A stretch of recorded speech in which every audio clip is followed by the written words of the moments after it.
another episode of Jason and Bart Show. Welcome to the thing, Jason. Here we are. We're back. I was editing yesterday's episode, or the first episode actually, and I was like, I gotta make something funny. It's great. I thought you did very well. It was a fine cut for the first episode, which was a little. It will get better. A little rough on. Yeah, I'm very proud of it, man. I'm proud of our artwork and everything else, man.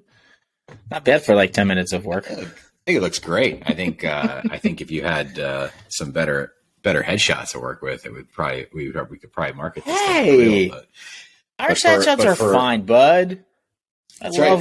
For the thousands around the world listening, you want to tell them we're real. We're out there. You can. Oh my God, I know. It's always funny, like posting that first show, and you're like, but yeah, it's real. Subscribe to it. It's on Spotify, Apple, and Google, and wherever you want to add to it. All the places. Just search for the Jason and Bart Show. Hopefully that comes up. Mostly on Spotify. I hope so. Otherwise, what's the point? What is the point? Exactly. And then you can't hear us just giggle all the time. Anyway. All right. These notifications are awesome. Can you hear these? Because I don't like them. Yeah. Oh, there irony. You're in the background. You have the crypto news going on. Oh, which is always fun. Yeah.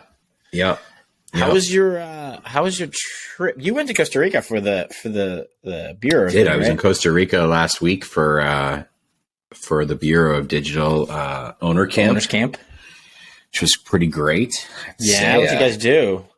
Really terrific. We stayed at the all-inclusive resort in monsoon season. By the way, before I get into the actual event, I will say like I've never seen more rain in my entire life. So the first 48 hours we were there, they got almost 8 inches of rain. Oh, jeez. Which, for relevancy, like that's 8 feet of snow basically in 2 days.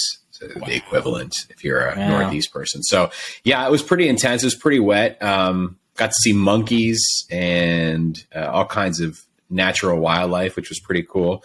The raccoons are very domesticated, by the way. They will partake in your fries and anything else that you want to offer. No, the conference was good, man. Really strong, sophisticated group of agency owners. It's really cool to see.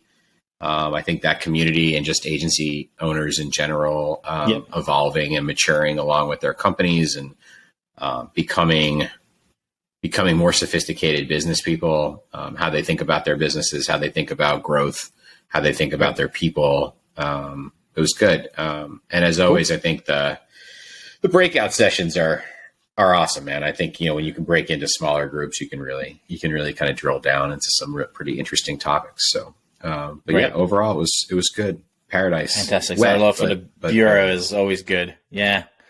It's awesome. I have some clips from our first episode about the love for the Bureau. That's always fun. Yeah. So shout out to Carl and Lori. They did a great job, and anybody who's interested in joining a great community of other agency owners would highly recommend. This is a good one. This is a good one.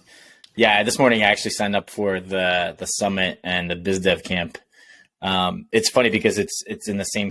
Carl wanted to do it in the same spots that we ended with, basically before the pandemic happened.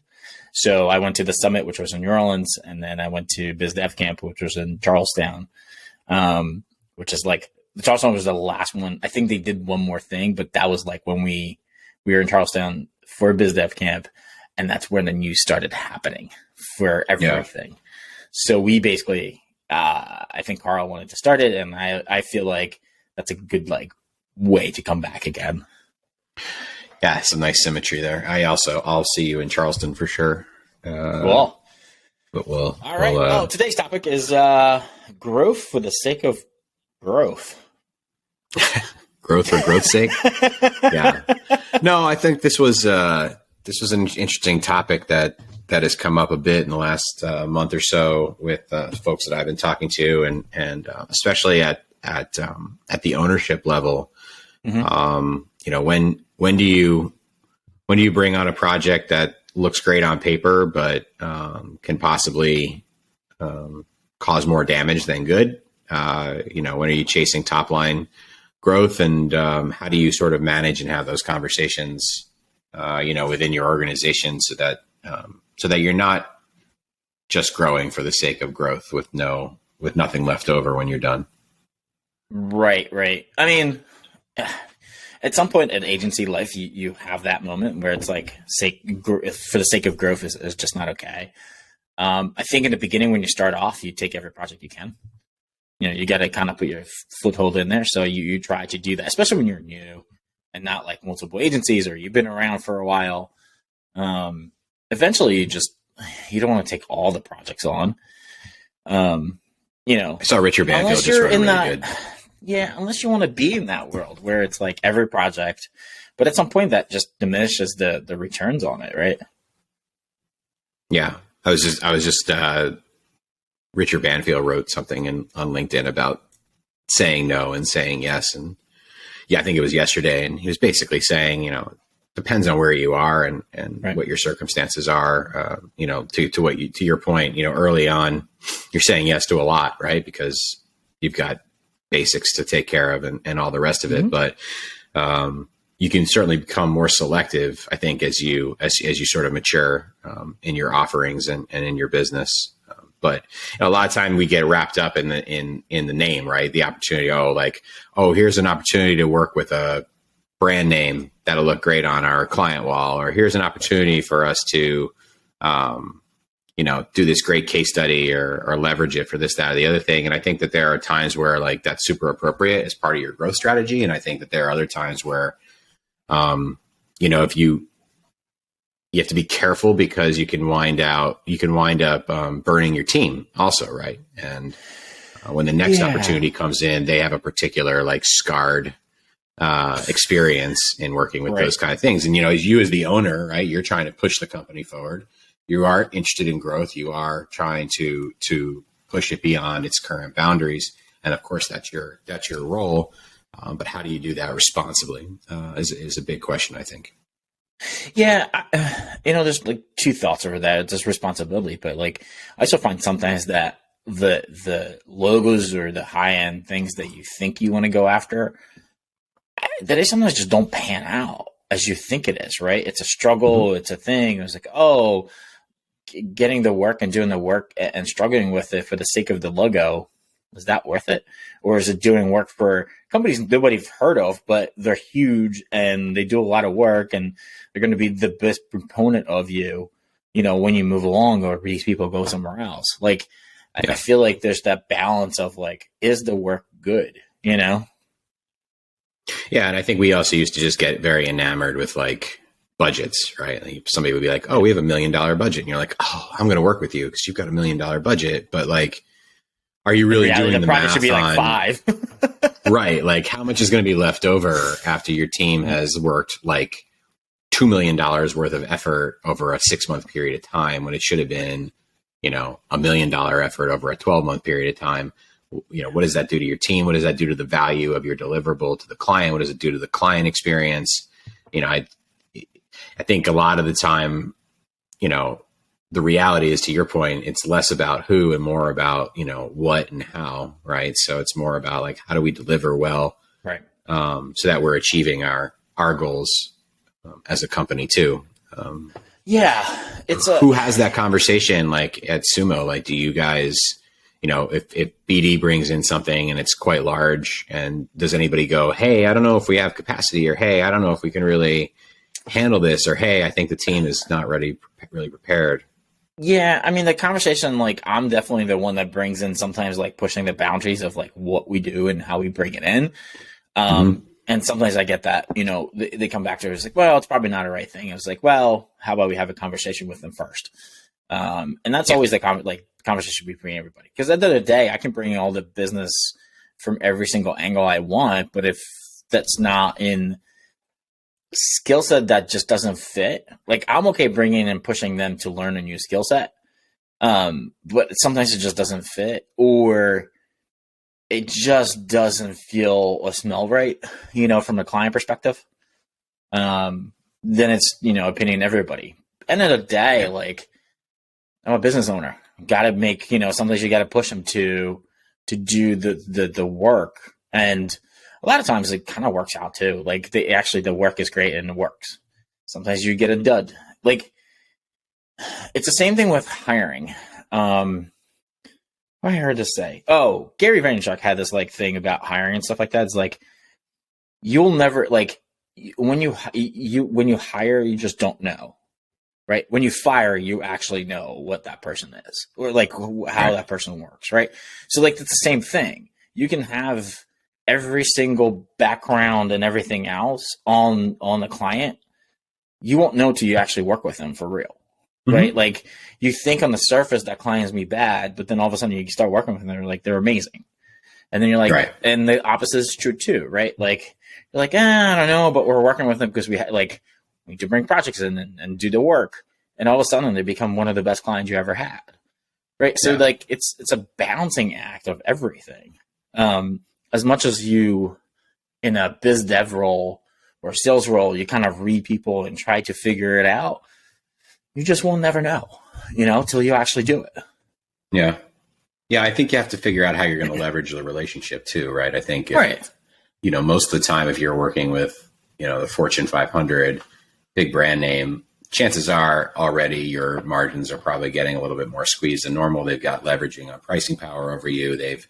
They tend to be, it's white glove clients, right? So it's a lot of change, a lot of nuance, a lot of that kind of stuff.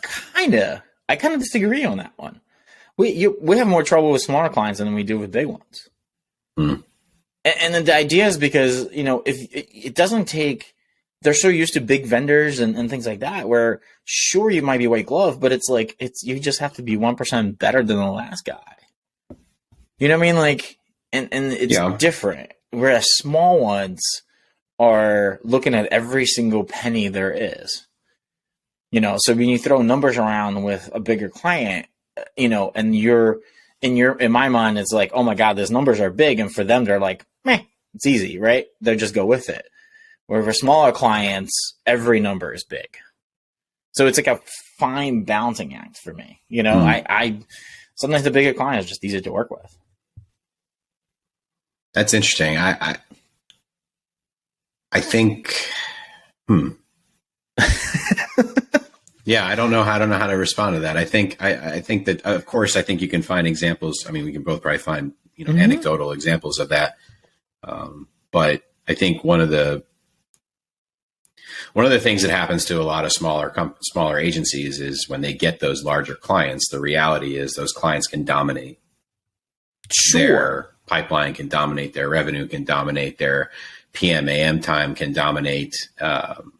really dominate the way they operate their business. And I think on paper in the sales process, a lot of times people don't see that because they're seeing the bigger number and they're like, oh, of course we want to work on $1 million project with Nike or whoever. Right. But the reality is, if you've done it enough times, are you learning lessons when you do this enterprise work? Right. And are you figuring out how to get more of that top line to translate to your bottom line when you're said and done? And B, are you finding a better, more efficient workflow to deliver? I think that tends for us, I know in our experience, like the first year is always a little touch and go with the largest clients. Like it takes a while to find a rhythm. Now we've had more than 10-year relationships with some pretty large clients. And I think the reason for that is because we've, as a smaller company, we have an advantage. Like most agencies, like we're very adaptable, right? So we can do that. But I think it is important to learn that. And also, again, I think the team sometimes you take a project on, it's big, you're pushing your boundaries, which I think should be done. Right. But the management of that project also is going to have its boundaries pushed. And when that generally happens, you tend to see stress on your bottom line return on a project. Right. So, but again, if you're learning lessons and you're tweaking sort of your delivery flow, then the next time it shouldn't be so bad. And the next time should be less stressful and more streamlined and more efficient and so on and so forth. I think where you don't want to wind up is a place where like you're excited or sales is excited to bring in a project, but like nobody who's going to be delivering the project is excited. Right. And we've seen that before. Right. I mean, I speak from the euphoria part. Like it's, you learn that over the years. I mean, when you start having, first few years suck that way, right? But you learn over the years how to deliver those things and how to work with those big clients and be like, this is where we live in this circle, and that's where we stay, right? You over deliver because they keep you, but it's the same thing with, we had a year where our largest clients dominated our whole P&L. It's like we couldn't help that. It was just there. That just happened. We watched it as much as we could, but it literally happened. So I had no choice but to figure out how to adjust that. So it's not top heavy or one heavy client. So let me ask you this. So if there was, let's say, we've all got our goals going into next year in terms of what we're trying to do. Let's say the company was achieving its goals, but it had a chance to bring in something huge that would blow the goals out of the water. I think the debate or that can go on within an owner or an operator's mind, right, is like, yes, do I say yes and then figure out how to deliver it later? Most likely poorly, because we're not prepared to deliver it at all right now. Or, do we say no? Like, I'm sorry, we wanted to do 5 million this year, and I'm grateful to have $10 million, but we're not ready to be a $10 million company. And I'm certainly not going to blow the whole thing up over that. Like, I think that's the debate that a lot of the owners and operators go through when they're sort of landing that whale. Yes. But you can mitigate that. Like, over the years, you've learned how to do those things, right? Like, we have a process that we go with every client. It doesn't really matter to me who it is. We go through a simple heavy weigh-in, which is our discovery process, and that's what we sell. So once you go through that process and be like, this is what we do and how we do it. And from there, for me, it's either you're going with us and here's a retainer agreement, or you don't, or you hold it off, or here's your delivers from that. That is it. That's the only thing we've really. I think that's right.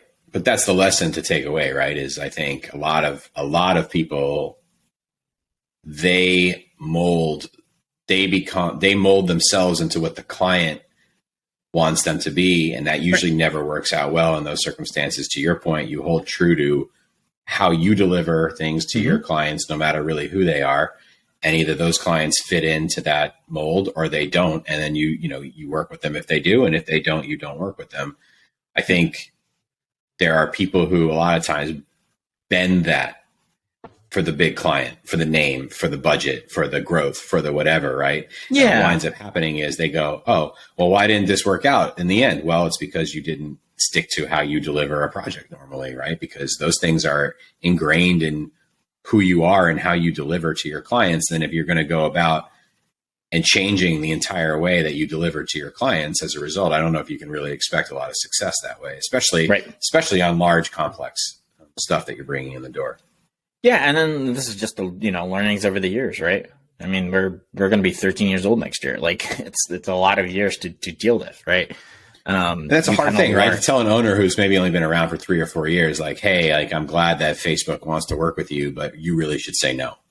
Because the way that they want to work with you is going to bury your team, bury your profitability. Yeah, because half of us in the bureau have worked with companies like that, right? And they were like, they're just going to destroy you. Don't sue us, Facebook or whatever. But like, it's Facebook. I mean, it's anybody, right? We know anybody. Companies that they like roll through agencies, and you're like, yeah, it could be Coca-Cola. I would never touch it.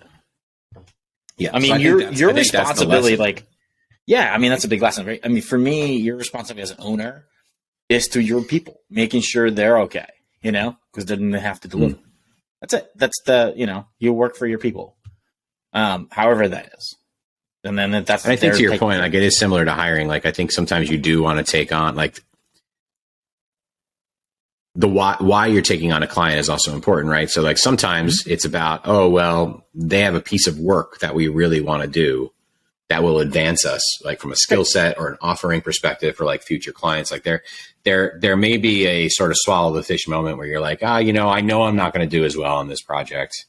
I know it's going to be like high overhead, probably lower margins than what we're used to, but we're leveraging this client, we're leveraging this project for vertical integration or, specific sector focus or a particular marketing campaign or whatever it is. And I think if you're out there and you're you have a strong pipeline and you're seeing these things come in and you're wondering, like, from a capacity standpoint, can you handle it? I think, why you take things on is really important. I'm not saying you always have to pass on it just because it won't be as profitable as a regular project, but make sure if you do accept that may not be as profitable, that you're communicating the why to your team. Like, why are we taking this on if we do have to mold in a different way, or if we do expect some kind of different financial or operational result, that needs to be communicated to the team. They need to understand the leverage situation too. Otherwise, they're just going to be there at the end going like, I just ran on a treadmill for 9 months and we're really nowhere. Right. So, yeah. Yeah. I mean, there's like weird way of looking at it. I think Jim Coodle has said, like, I'm going to take a good client for not a lot of money. Like, he's like, there's 3 types of clients. I'm going to take a good client, not a lot of money. I'm going to take a crappy client with ungodly amount of money. I will never take a crappy client with no money. Like, that's the, like, you know what I mean? Like, some things that are a lot of money, you can kind of, like, that's the job of ours, right? It's the job of us to make sure our employees are protected, making sure that you're not overworking them for no goal or no profit whatsoever, right? So you're like working this, that's the job. That's your job to manage that whole relationship, right? Mm-hmm. Protect yourself. And that's a lesson, like a weird, hard lesson every single agency or every single consulting firm owners learned within the first 2 years. It was a hard lesson we've learned, first like 6 months. We went over. I think I can tell people certainly at crowd favorite. I think that, there's still some people who probably have some scar tissue built up from a couple of projects like that. And I think where we just got better was explaining, hey, we're aware of like some of the pitfalls of taking this on, but here are the positives. And we've done the risk benefit analysis and the benefit outweighs the risk. Right. And so, but again, I think hyper communication, I think one of the ways you can serve your team the most is by talking to them and sharing information and not having them work in the dark. Because then I think they just do feel like they're kind of just in a sweatshop at the mercy of whatever sales is driving, So just those are the hardest, right? Just kind of balancing 100%. the money in, money out, doing those kind of things. So, but yes, growth for growth's sake is not advisable. Yeah, and I think you got to do a little bit of math, and you've got to figure out again the why. Like, why are you taking it on? And make sure that the team is buying into why you think it's a good idea. And if you're a person who's like delegated a lot of this to your sales teams, which is great, by the way, like as an owner or as an operator, those are the questions you're definitely asking your salespeople too, because at the end of the day, their job is to drive revenue and bring in work. Their job isn't really to worry about like resourcing and is the team stressed out. Like, their job is to hit certain numbers, and they're doing their best to sell. They've got a really hard job, right? They're selling something that's complicated to a group of people who don't understand what they're buying for a lot of money. And like, that's always a complicated sell. So I unfortunately have, there's 2 things going on. I have resources and I also have to do the sales. So it's a little, it's just kind of how it comes out. So that's why you have a good business partner. Exactly. So delivery is not on me. So. So your partner handles most of the delivery side. All the delivery. I don't touch client work. I haven't been allowed to touch client work in over 10 years. No, I think most of us probably shouldn't be touching client work at this point. But no, I mean, listen, it's the way kind of, it's delivered. Like, I feel like I'm just client. I mean, I'm a talent management than anything else, right? It's what I do. But yeah. Anyway. Cool. All right. This was another fun episode, Jason. Yes, it was. I think we're going to get better at this every day, every time. Yeah, I think for the audience out there, I think we'll start to bring in some guest speakers as well to cover some of these topics with us, which you guys don't have to be super bored just listening to Bart and me. I know we could talk about this all day long, but we could get little boring sometimes. Anyway. But, look, again, I think at the end of the day, like, growth is really important, and your job is to drive that forward. And I think if you create an environment where, people are able to give you back their feedback based on their experiences with this type of stuff, and then, it's on us to demonstrate how the company is sort of evolving and maturing, and being able to take that on. One last thing I wanted to say too is, one thing that we found too was, like, initial budget size was very overrated, right? So like, I think there was this perception years ago where it was like, oh, if it's $1 million client, they're great. If it's a $50,000 client, it's not great.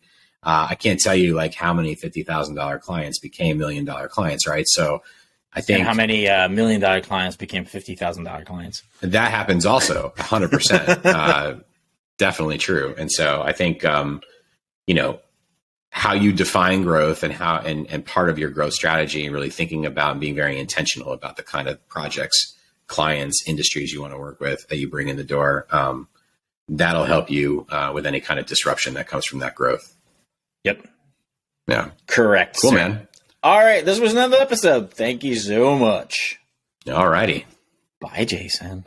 Bye, Bart.